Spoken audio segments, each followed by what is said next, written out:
Lecture de la lettre aux Hébreux. Frères, comme le dit l'Esprit Saint dans un psaume, aujourd'hui, si vous entendez sa voix, n'endurcissez pas votre cœur comme au temps du défi, comme au jour de l'épreuve dans le désert, quand vos pères m'ont mise à l'épreuve et provoquée. Alors ils m'ont vu à l'œuvre pendant 40 ans. Oui, je me suis emporté contre cette génération, et j'ai dit, toujours ils ont le cœur égaré, ils n'ont pas connu mes chemins. Dans ma colère, j'en ai fait le serment. On verra bien s'ils entreront dans mon repos. Frères, veillez à ce que personne d'entre vous n'ait un cœur mauvais, que le manque de foi sépare du Dieu vivant. Au contraire, encouragez-vous les uns les autres, jour après jour, aussi longtemps que retentit l'aujourd'hui de ce psaume, afin que personne parmi vous ne s'endurcisse en se laissant tromper par le péché. Car nous sommes devenus les compagnons du Christ, si du moins nous maintenons fermement, jusqu'à la fin, notre engagement premier.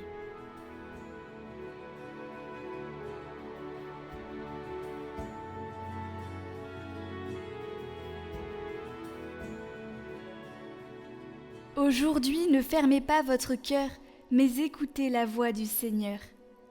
Entrez, inclinez-vous, prosternez-vous, adorons le Seigneur qui nous a fait.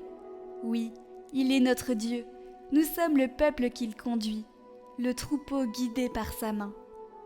Aujourd'hui écouterez-vous sa parole, ne fermez pas votre cœur comme au désert, comme au jour de tentation et de défi, où vos pères m'ont tenté et provoqué, et pourtant ils avaient vu mon exploit. 40 ans leur génération m'a déçu, et j'ai dit, ce peuple a le cœur égaré, il n'a pas connu mes chemins. Dans ma colère j'en ai fait le serment, jamais ils n'entreront dans mon repos.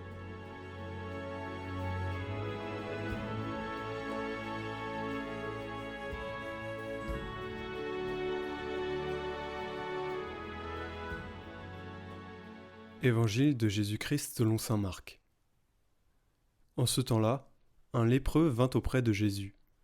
Il le supplia, et tombant à ses genoux, il lui dit : « Si tu le veux, tu peux me purifier. » Saisi de compassion, Jésus étendit la main, le toucha et lui dit : « Je le veux, sois purifié. » À l'instant même, la lèpre le quitta et il fut purifié. Avec fermeté, Jésus le renvoya aussitôt en lui disant : « Attention, ne dis rien à personne, mais va te montrer au prêtre et donne pour ta purification ce que Moïse a prescrit dans la loi. Cela sera pour les gens un témoignage. » Une fois parti, cet homme se mit à proclamer et à répandre la nouvelle, de sorte que Jésus ne pouvait plus entrer ouvertement dans une ville, mais restait à l'écart dans les endroits déserts. De partout, cependant, on venait à lui.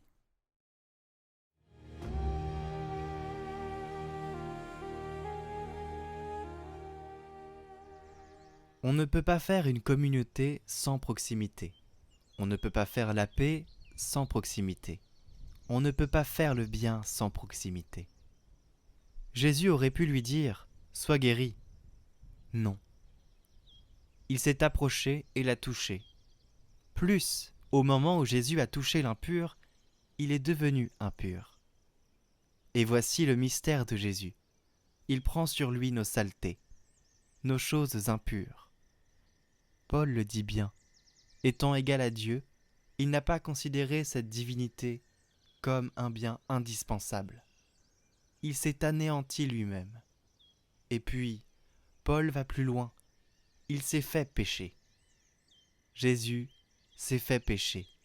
Jésus s'est exclu. Il a pris sur lui l'impureté pour s'approcher de nous.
Oh.